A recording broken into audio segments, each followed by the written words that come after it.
المشاهدون الأفاضل، أسعد الله أوقاتكم أينما كنتم بكل خير. أحييكم وأقدم نشرة أخبار المساء من الفضائية الإريترية والمستهل بالعناوين.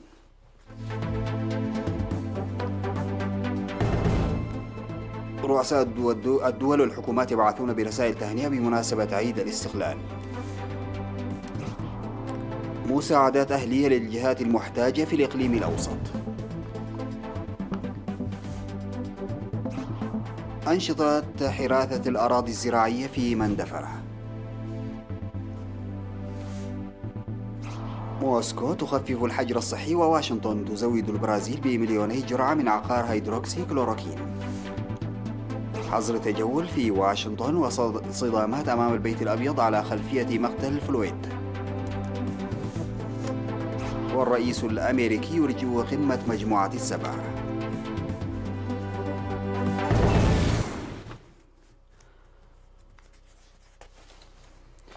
السلام عليكم ورحمة الله. بعث رئيس مملكة البحرين خليفة بن سلمان آل خليفة برقية تهنئة للشعب والحكومة الإريترية بمناسبة الذكرى 29 للاستقلال. وعبر رئيس الوزراء البحريني خليفة بن سلمان في برقيته التي بعثها باسم حكومته وبلده تمنياته الطيبة لشعب وحكومة إريتريا، وتمنى موفور الصحة لفخامة الرئيس أفورقي والتقدم والازدهار للشعب الإريتري. كما بعث ولي عهد البحرين سلمان بن حمد آل خليفة ببرقية تهنئة مماثلة للشعب والحكومة الإريترية، وأكدا على استعداد ورغبة بلدهما لتعزيز التعاون الثنائي وتطوير العلاقة مع إريتريا. يواصل سكان مديريات الإقليم الأوسط المساعدات الجارية للجهات المتضررة الملازمة لمنازلها احتراما وتطبيقا للتعليمات الصادرة لمواجهة وتصدي فيروس كورونا. وفي مديرية سرجقة وزع 125 ألف نقفة جمع من الجهات المهتمة ل 204 محتاجا عبر الذرة، وأكثر من 23 كنتالا استخرج من المحسنين وزع ل 47 محتاجا، وأكثر من 3 كنتالات من البصل وغيرها من الخضروات تبرع بها السيد كبر آب برخة آب، و11 ألف نقفة تبرعت به لجنة المياه وزع للمحتاجين. و12 من أصحاب مقاهي الباستشيريا في غازاباندا تبرعوا بأكثر من 14 ألف نقفة لذات الغرض. في غضون ذلك ساهم مواطن تحفظ عن ذكر اسمه في إدارة تيرافولو ب50 كنتالا من الذرة و10 كيلو من الفلفل الأحمر، وجمعية بعد مريم براخ 10,000 نقفة، وصاحب شركة أسمر للصابون ب2000 نقفة، ومطبعة HTB قدم مساعدات عينية بما فيها 360 صابونة وزعت على المحتاجين.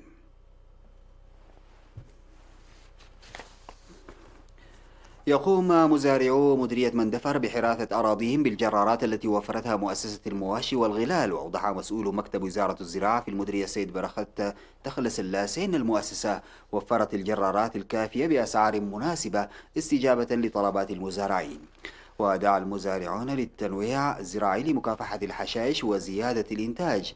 وذكر أعضاء مؤسسة المواشي والغلال المشرفون على عمل الجرارات بأن خدمات الحراثة جارية بموجب طلبات المزارعين المقدمة في إدارات ضواحيهم، تماشيا مع إجراءات التصدي لوباء فيروس كورونا.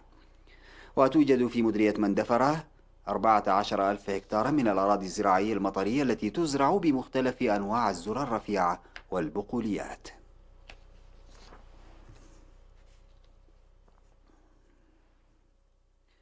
قامت إدارة مدينة عصب بحرق 28 كنتالا من الطحين الأبيض منتهي الصلاحية بعد ضبطه أثناء عرضه للبيع، وذلك بتواجد الجهات المختصة. وطالب مكتب القانون والنظام في إدارة مدينة عصب التجار لتقديم خدمات جيدة وآمنة صحيا ونبذ الجشع، داعيا المواطنين لشراء المواد الغذائية بعد التأكد من صلاحيتها. من جهة أخرى تم معاقبة المتاجر التي زادت الأسعار بذريعة وباء كورونا وخالفت التعليمات الصادرة بمبالغ تراوحت من 500 إلى 2500 نقفة.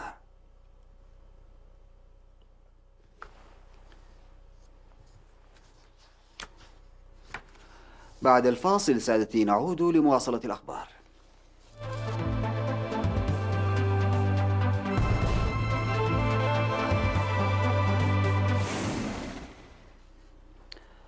قررت السلطات الروسية الاثنين السماح لسكان العاصمة موسكو بالخروج للتنزه للمرة الأولى منذ 9 أسابيع، وذلك في تخفيف جزئي لإجراءات العزل التام العام المشددة بعد تراجع عدد الإصابات الجديدة بفيروس كورونا. ويقول مسؤولون إن السلطات ستسمح للسكان بالخروج 3 مرات أسبوعيا، وستسمح السلطات أيضا بإعادة فتح مراكز التسوق ومعظم المنتزهات. وتسجل روسيا آلاف الإصابات يوميا، وتحتل موسكو قائمة المناطق الأشد تضررا بالوباء، لكن معدل العدوى تراجع بشكل حاد في الأسابيع الأخيرة. وقالت الحكومتان الأمريكية والبرازيلية إن الولايات المتحدة زودت البرازيل بمليوني جرعة من عقار هيدروكسي كلوروكين لعلاج فيروس كورونا، وذلك رغم تحذيرات طبية من مخاطر الدواء المخصص لعلاج الملاريا. وزاد الطلب على الدواء الموجود منذ عشرات السنين بعدما روج له ترامب مرارا كعلاج لفيروس كورونا رغم افتقاره إلى أدلة علمية.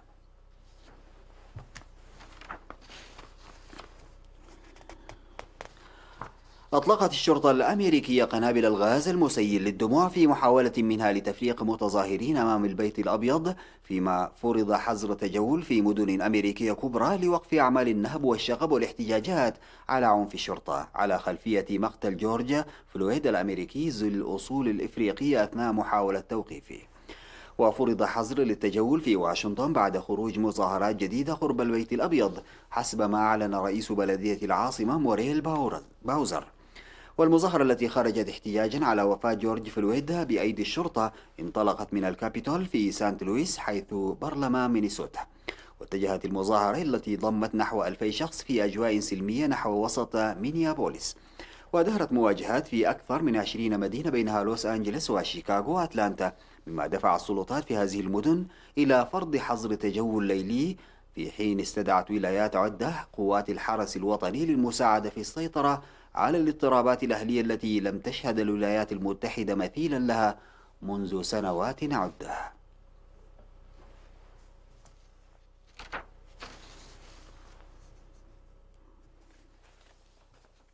صرح الرئيس الأمريكي دونالد ترامب بأنه سيؤجل قمة مجموعة السبع المقرر عقدها في يونيو في الولايات المتحدة، وأنه سيدعو دولا أخرى للانضمام إلى الاجتماع. أوضح ترامب للصحفيين على متن طائرة الرئاسة خلال عودته من فلوريدا إلى واشنطن أنه لا يشعر بأن مجموعة السبع تمثل بشكل صحيح ما يحدث في العالم، وأنها مجموعة عفى عليها الزمن على حد تعبيره. وتابع أنه يرغب بدعوة روسيا وكوريا الجنوبية وأستراليا والهند للانضمام إلى قمة موسعة في الخريف. وأشار إلى أن ذلك يمكن أن يحدث في سبتمبر قبل الجمعية العامة للأمم المتحدة أو بعدها. وكان مقررا أن يعقد قادة مجموعة السبع التي ترأسها الولايات المتحدة هذا العام قمة عبر الفيديو في أواخر يونيو بسبب وباء فيروس كورونا.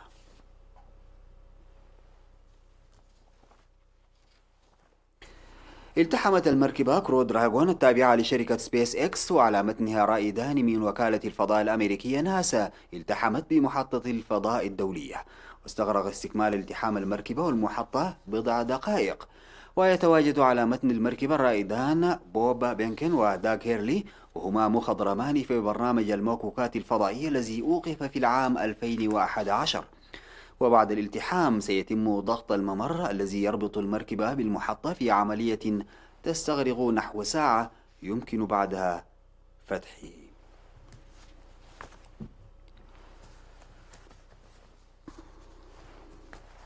انتهت نشرة أخبار المساء، قدمتها لحضراتكم من الفضائية الإرثية. شكرا لمتابعتكم، السلام عليكم ورحمة الله تعالى وبركاته.